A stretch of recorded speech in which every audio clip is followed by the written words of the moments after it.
guys, welcome back to my channel. So I did it. So this January I actually completed 5 books and I'm so excited because they were all like decently huge and not necessarily like thin in between kind of books. So I really wanted to talk about these books that I read. I haven't been doing TBRs and wrap-ups for like a while now because it had been really difficult to keep a track of the books that I was reading, and some months I didn't read as much, some months I read a lot, so it just didn't make sense.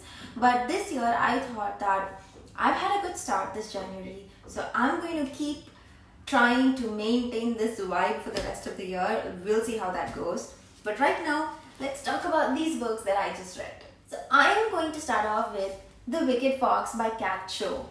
Now, I just finished reading this. This was like the last book I read this month, and I had so many opinions and thoughts. I really feel like I should make a separate video just to talk about this book, but I wasn't really sure, so I thought I'll give it a go in this video. So this book is a Korean mythology. It's based off of a retelling from Korea, and it's got our main character Mi-young and Ji-hoon, who are the main protagonists in this book. Mi-young is a gumiho, which is essentially a nine-tailed fox, and she drinks Ji, which is like an energy she sucks from like people and then they die. And that's how she survives for like years and years. So Ji-hoon, on the other hand, is our male protagonist, and he falls in love with Mi-young, and then a whole lot of things uncover across the book. There are a lot of twists, there are a lot of thrilling elements, and there are so many things to like about this book, but there were so many things that I did not like about this book as well. I did not like the entire way the school system was built. I did not like the way that they kept referring to people as if they have to be beautiful and they need to be like porcelain or like beautiful rounded lips and handsome and tall, and I don't know, there was a lot of importance given to like physical appearances and not very subtle, and that didn't like really go well with me because I did not realize that they were so caught up on that, and I wasn't really sure if it gave like a good vibe to like the whole Korean culture. The second thing was, although this book is like completely in English and it's pretty decent, I kept kind of getting the feeling that, you know, when you watch like a K-drama, you watch it in English and then realize that it looks really cringy, and then you change it to the Korean original version and then put the English subtitles on. That's how I felt with this book. I really wish if this was in Korean, it would have been so much better, but clearly you can't get subtitles for a book. Brilliant me. So anyway, I would recommend reading this book purely for like the Korean culture vibe, and the cities and Seoul and everything around Korea is all beautifully described. I also really like the plot line, so the storyline is really good, and that's another reason that I would recommend this book. But if you're just reading it for like the characters or anything else apart from these two, I'm not sure you'll end up actually liking it. And this book is huge. It doesn't look that big, but it's like 600 pages odd, and if you're going to read 600 pages, you better be like invested in it. So yeah, that was Wicked Fox for me. The next book I read is Nevermore, The Trials of Morrigan Crow. So I have been putting this book on my TBR for like a year now. I've had it for a while, and I decided that I'm finally going to read it because it has rave reviews and it was everywhere around Instagram last year.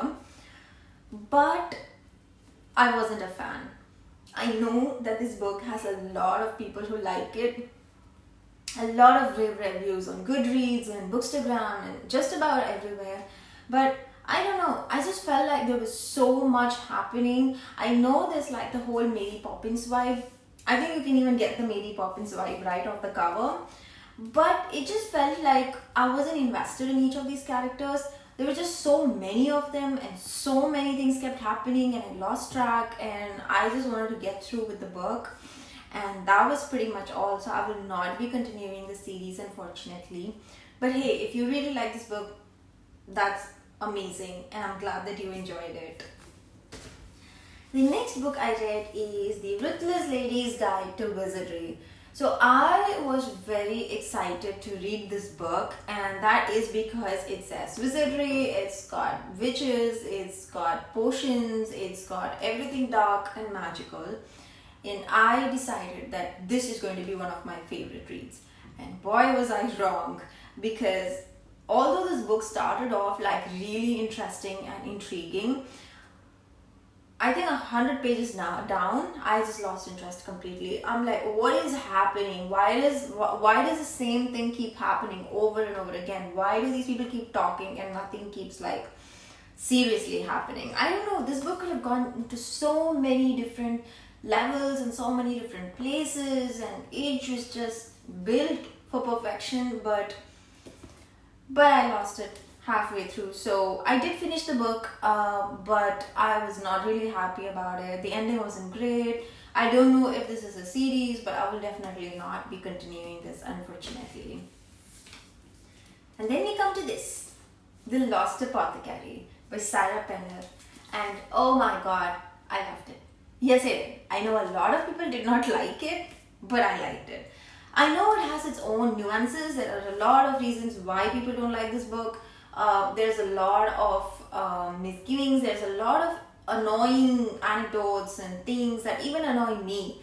But putting all that aside, if I just look at the storyline, the whole the ambience of the England at that point in time in 1800s, the whole poisoning the men who do wrong in your lives kind of vibe, and the point of view that keeps changing from like the current present day England and like 1800s, where this girl keeps investigating about what happened back then and the way she finds it. I don't know, I just liked it. I know people don't like different points of view sometimes. I know people don't like the kind of writing this is, but I enjoyed it because I feel this was very breezy, not too dark, not too much heavy, and because I was just coming out of a slump, I really needed to read a book which was not just simple but also something that would keep me invested, and this book did it for me. I actually went through this book really quickly, and it was a proper adult book, which I thought was an accomplishment considering the fact that I was really going slow on books last year.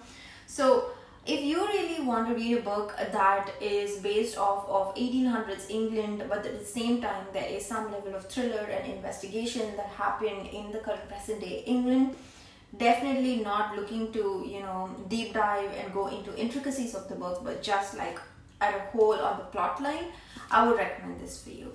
Otherwise, don't. You're going to start cribbing about every single line and every single paragraph, and it's just not worth it. But otherwise, I would really, really recommend this book. The last book I read was The Silent Companions by Laura Purcell. And this book, I was really excited. A, because it's gothic fiction set in Victorian England. 2, because it's got a lot of mystery and horror and thriller vibes, which I really, really, really wanted to read a good gothic horror book. This was somewhere in between for me. It was good. This girl, she moves into a manor when her husband dies off, and then she finds this creepy companions who come to life. So the whole premise is very interesting, and I actually liked the story per se, and I would recommend that story to anybody. The horror element was definitely there. Sometimes it gave you the creeps, sometimes it gave you the jumps. However, I felt it was too long. I just kept going through pages and flipped through pages, and then something would happen that would be super creepy, and then I'd keep going, and then something again would happen. So I wasn't really sure about this. I mean, it's good if you like a gothic horror kind of book. You should definitely check it out. But personally, I felt it was really long, and there are other gothic horror fictions that I can definitely recommend more than this. But yeah, it's worth a read. So yeah, those were all the books I read in January. We've got the end of today, and then I'm gonna start a whole new TBR in February that I'm so excited about, just because I got January off to a good start. So if you enjoyed this video, don't forget to hit the thumbs up and subscribe, and put in the comments below books that you read, books that you think I should read, and I will see you in another video. Bye!